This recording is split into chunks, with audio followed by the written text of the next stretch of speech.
දන්නවද ඉංග්‍රීසි ඉගෙන ගන්න පහසුම ක්‍රමය වාක්‍ය වර්ග 5යි. ඕනම හිතට එන අදහසක් ඉංග්‍රීසියෙන් එවලේ ගොඩනගලා කියන්න පුළුවන්. දැන් ඉංග්‍රීසි ඉගෙනීම තවදුරටත් අමාරු දෙයක් නෙවෙයි. හැමෝම ඉන්න. ඔයගලගේ දැනුම ගැන ප්‍රශ්නයක් ඇති කරගන්න එපා. මුල් දවසේ නොමිලේ පැවැත්වෙන සම්බන්ධයට සම්බන්ධ වෙන්න මුල් දවසේ ඉඳන්ම කතා කිරීමේ හැකියාව ඔයගලට ලැබෙනවා. ඉක්මනට පහත තියෙන WhatsApp බටන් එක ක්ලික් කරලා අපේ ගෲප් එකට ජොයින් වෙන්න. තවත් ප්‍රමාද වෙන්න එපා. ඉංග්‍රීසි ඉගෙන ගන්න අවශ්‍යතාවය නැති අයත් දැන් ඉංග්‍රීසි ඉගෙන ගන්න.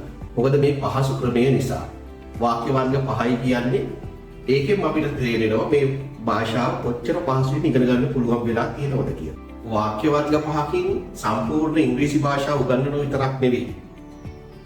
මේකේ තියෙන අනිත් ඉන්ටරෙස්ටිංම දේ තමයි ඒ පාඩම් ඉදිරිපත් කරන විදිය. ඒකත් ඉතාම වැදගත්. ළමයින්ට පාඩම අමතක නොවෙන්න ඕනේ.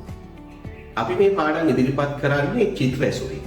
මම ඉවලේ අඳින චිත්‍ර වලින් තමයි ළමයි ඉංග්‍රීසි කතා කරන්නේ. ඔයගොල්ලෝ ටිකක් කල්පනා කරලා බලන්න. ඔයගොල්ලන්ට ඉංග්‍රීසි කතා කරන්න බැරිද නැත්නම් කතා කරන්නේ නැද්ද කියන එක. ඉංග්‍රීසි කතා කරන්න බැරි නෑ. හැමෝටම පුළුවන්. කතා කරන්නේ නෑ.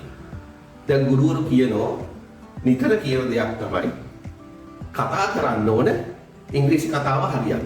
ඉතින් ඒකෙන්ම දැනෙනවා ළමයා කතා කරන්නේ නෑ. කතා කරන්න බෑ නෙවෙයි කතා කරන්නේ නෑ. ඒකයි ප්‍රශ්නේ තියෙන්නේ. ඇයි කතා කරන්නේ නැත්තේ? අන්න එතෙන්ට ඕන අපිට සොලියුෂන් එකක්. කතා කරන්නේ නැත්තේ ඕගොල්ලන්ගේ හිතට එන හැම දෙයක්ම කියන්න බැරි නිසා. සමහර ඒවා පුළුවන් සමහර ඒවා බෑ. එතකොට ඕගොල්ලන්ගේ කොන්ෆිඩන්ස් නෑ කතා කරන්නේ නෑ. මොකද හැම දෙයක්ම කියන්න බෑ ටිකක් කියන්න පුළුවන්. පාඩම් කරපු ගුණහට්ටම් කියන්න පුළුවන්. දැන් මේ අපේ ක්‍රමේදී වෙන්නේ හිතට එන දේ එවලේ ගොඩ නගලා කතා කිරීම. අන්න කොන්ෆිඩන්ස් කියන එක එනවා. මේ කොන්ෆිඩන්ස් ආවම ඕගොල්ලෝ කතා කරන එක කාටවත් නවත්තන්න බෑ. ඕන තරම් කතා කරන්න පුළුවන් කට රිදෙනකම් හරි කතා කරන්න. ඉතින් අපි සම්මන්ත්‍රණයට සම්බන්ධ වුණාම ඔයගලන්ට මේ පිළිබඳ පොත අවබෝධයක් ගන්න පුළුවන්.